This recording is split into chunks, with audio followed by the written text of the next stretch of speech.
शुभं करोति कल्याणं आरोग्यं धनसंपदा शत्रुबुद्धिविनाशाय दीपज्योती नमोस्तुते। आषाढ महिन्याचा शेवटचा दिवस म्हणजेच आषाढी अमावस्या या दिवशी आपण दीपपूजन करून ती साजरी करतो। या अमावस्येला आषाढी अमावस्या, दीप अमावस्या किंवा गतहारी अमावस्या असे सुद्धा म्हटले जाते। या दिवशी आपल्या घरातील सर्व दिवे स्वच्छ लखलखीत करून त्यांची पूजा केली जाते, त्यांना सुशोभित केले जाते। वर्षभर आपल्याला ज्या दिव्यांमुळे प्रकाश मिळतो त्या दिव्यांप्रती कृतज्ञता व्यक्त करण्यासाठी त्यांची या दिवशी आपण पूजा करायची असते। दीप अमावस्ये दिवशी असे हे दीपपूजन केल्याने माता लक्ष्मी आपल्यावर प्रसन्न होते आणि आपल्या जीवनातील अंधकार दूर होऊन आपल्या जीवनाची वाटचाल ही प्रकाशमय होते। हिंदू संस्कृतीमध्ये दिव्याला खूप महत्त्व आहे। कोणत्याही पूजेची सुरुवात आपण दीप प्रज्वलनानेच करत असतो। आषाढी अमावस्येच्या दुसऱ्या दिवसापासून पवित्र अशा श्रावण महिन्याला सुरुवात होते। व्रतवैकल्य, वेगवेगळ्या पूजा यांची सुद्धा सुरुवात होते। त्यासाठी लागणारे दिवे आपण आदल्या दिवशी स्वच्छ घासून पुसून करावेत असा सुद्धा मानस या पूजेमागे असावा। आता आपण हे दीपपूजन कसे करावे, नैवेद्य कोणता दाखवावा, लहान मुलांना का ओवाळावे या सर्व प्रश्नांची उत्तरे जाणून घेणार आहोत। तर व्हिडिओ स्किप न करता शेवटपर्यंत नक्की पहा। या दिवशी सकाळी लवकर उठून आपले स्नान आवरून नित्याची देवपूजा करून घ्यावी। त्यानंतर आपल्याला ही पूजा करायची आहे। आपल्या घरामध्ये असणारे समई, निरांजन दिवे, लामण दिवे तसेच दगडी दिवे असतील ते घासून पुसून स्वच्छ लखलखीत करून घ्यावे। आपल्या घरामध्ये असणारे सर्व दिवे पूजेसाठी घ्यायचे आहेत। दीपपूजनासाठी आपल्याला काय काय साहित्य लागणार आहे ते पाहूया। इथे मी एका ताम्हणामध्ये हळदी कुंकू, अक्षता घेतल्या आहेत, अष्टगंध घेतला आहे, छोटा चौरंग तसेच तुपाचा दिवा, त्याचे निरांजन घेतले आहे, अगरबत्ती घेतली आहे, गणपती बाप्पांची मूर्ती आणि दूध साखरेचा नैवेद्य घेतला आहे। इथे मी कहाणी संग्रहाचे पुस्तक सुद्धा घेतले आहे। एका वाटीमध्ये तांदूळ घेतले आहेत, पूजेसाठी फुले घेतली आहेत। आता आपण पूजेला सुरुवात करूया। सर्वप्रथम एका चौरंगावर मी लाल वस्त्र अंथरले आहे। दिव्यांना आसन म्हणून आपण थोडे थोडे तांदूळ ठेवायचे आहेत आणि त्यावर आपल्याला समई आणि दिवे ठेवायचे आहे। कोणत्याही पूजेच्या आधी आपण दिवा लावून त्याची पूजा करूनच मग सुरुवात करत असतो। काही ठिकाणी ओल्या मातीचे दिवे करून त्यांची पूजा करण्याची सुद्धा प्रथा आहे। आता या आसनांवर आपण सर्व दिवे ठेवून घ्यायचे आहेत। या दिव्यांमध्ये तेल घालायचे आहे। 2 वातींची एक वात अशा पद्धतीने जोडवात करून ती सर्व दिव्यांमध्ये घालायची आहे।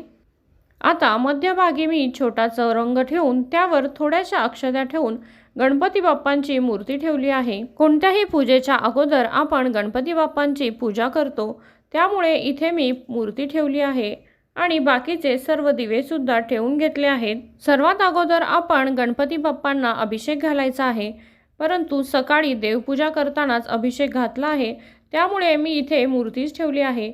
तुम्ही मूर्तीऐवजी सुपारी सुद्धा मांडू शकता। गणपती बाप्पाला हळदी कुंकू, अक्षता आणि फूल वाहून मी पूजा केली आहे। आता सर्व दिवे आपण प्रज्वलित करून घेऊया आणि मगच त्यांची पूजा करूया। सर्व दिवे लावून झाल्यानंतर आता आपण दिव्यांची पूजा करायला सुरुवात करूया। सर्वप्रथम मी अष्टगंध सर्व दिव्यांना लावून घेत आहे। अष्टगंध लावून झाल्यानंतर आपण सर्व दिव्यांना हळदी कुंकू वाहायचे आहे। दिवा हे मांगल्याचे प्रतीक असून त्याची आपण मनोभावे पूजा केली की तो सुद्धा आपल्याला प्रसन्न होऊन आशीर्वाद देतो आणि आपल्या मनाबरोबरच घरातील वातावरण सुद्धा प्रसन्न होते। हळदी कुंकू वाहून झाल्यानंतर आपण आता अक्षता वाहूयात। सर्व दिव्यांना थोड्या थोड्या आपण अक्षता वाहायच्या आहेत।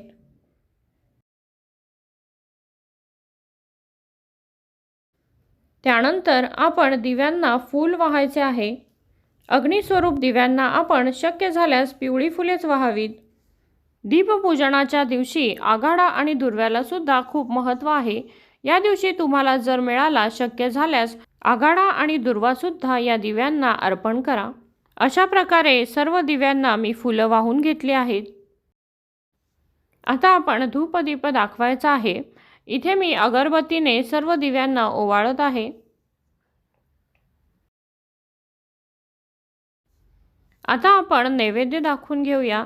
इथे मी पाण्याचा मंडल करून त्यावर दूध साखरेचा नैवेद्य ठेवला आहे, तो आता आपण दाखवूया। या दिवशी ज्वारीच्या लाह्यांचा नैवेद्य दाखवला जातो, तसेच फुटाणे सुद्धा नैवेद्यामध्ये ठेवतात। अशा प्रकारे आपली पूजा करून झाली आहे। आता मी इथे छोटीशी रांगोळी सुद्धा काढून घेतली आहे। आता मी सर्व दिव्यांना ओवाळून घेते। इथे मी तुपाचे निरांजन लावून सर्व दिव्यांना ओवाळून घेते। या दिवशी कणकेचे दिवे करून त्यांनी सुद्धा या दिव्यांना ओवाळायचे असते। पाण्यामध्ये गूळ मिक्स करून त्या पाण्यामध्ये थोडेसे गव्हाचे पीठ मिसळून त्याचा घट्टसर गोळा बनवून त्याचे दिवे करावेत आणि त्या दिव्यांमध्ये शुद्ध तुपाच्या वाती घालून त्याने या दिव्यांना ओवाळावे। कणकेच्या दिव्यांचा नैवेद्य सुद्धा आपल्याला दाखवायचा आहे। नंतर हे कणकेचे दिवे तुम्ही प्रसाद म्हणून खाऊ शकता। आता सर्व पूजा मांडून झाल्यावर, नैवेद्य आरती झाल्यावर आपल्याला या कहाणी संग्रहातल्या पुस्तकातील दिव्यांच्या औसेची कहाणी वाचायची आहे। हे पुस्तक तुम्हाला कोणत्याही ग्रंथ भांडारामध्ये सहज उपलब्ध होऊ शकते। या पुस्तकामध्ये सर्व व्रतवैकल्यांच्या कहाण्या उपलब्ध असतात, तर तुम्ही सुद्धा नक्की वाचा। अशा प्रकारे आपली ही दीप अमावस्येची पूजा संपन्न झाली आहे। घरातील सर्वांनी नमस्कार करून हात जोडून प्रार्थना करायची आहे। हे सूर्यासम तेजस्वी असणाऱ्या अग्निरूपी दीपा, तुझ्या इतकेच तेज आमच्या सर्वांच्या जीवनामध्ये येवो, सर्व अंधकार दूर होऊन जाओ, घरामध्ये सुखशांती समाधान लाभू दे, सर्वांना निरोगी आणि दीर्घायुष्य लाभू दे, अशी ही मनोभावे प्रार्थना करायची आहे। तिन्ही सांजेच्या वेळेला शुभंकरोती म्हणायचे आहे आणि आपल्या घरातील लहान मुलांना औक्षण करायचे आहे। दीप अमावस्ये दिवशी लहान मुलांना नक्की औक्षण करावे, त्यामुळे त्यांची प्रगती होते, त्यांना चांगले आरोग्य लाभते। अशा प्रकारे आपल्याला दीपपूजन करायचे आहे। तर आजचा हा व्हिडिओ कसा वाटला हे कमेंट करून नक्की सांगा। असेच माहितीपूर्ण व्हिडिओ पाहण्यासाठी आपल्या चॅनलला नक्की सबस्क्राईब करा। व्हिडिओ आवडल्यास तुमच्या मित्रमैत्रिणींमध्ये नक्की शेअर करा। पुन्हा भेटूया अशाच एका माहितीपूर्ण व्हिडिओसह। तोपर्यंत धन्यवाद।